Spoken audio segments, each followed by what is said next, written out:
hết rồi không? Fix á? Khi thoảng vẫn vứt xe vào đấy này. Giờ hôm tao ra phát là thấy lồi xe ra phát là hắn cho vào xe vào đấy. Nhưng mà Fix mua con xe đắt quá nhỉ? Sao mua con đấy không mua con xe tốt à? Tội nhá mà mua con sau lết nhỉ? Dạ đấy à? Không biết là Mua con bản thấp của xe tốt thì nhìn hoành tráng hơn nhiều đúng không? đúng, nhưng mà xe tốt nó đẹp. Chớ đẹp nhưng mà nó còn đẹp hơn con Solet đấy. Nó còn hạng B. Đấy, mua đầy con xe ngon. Nếu mua cũ thì toàn hạng C ngon thôi. Nó còn mua được cả CX-5 ạ.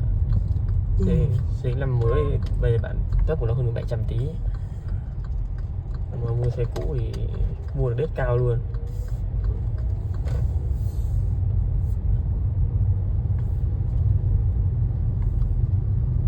Thế thì gửi hàng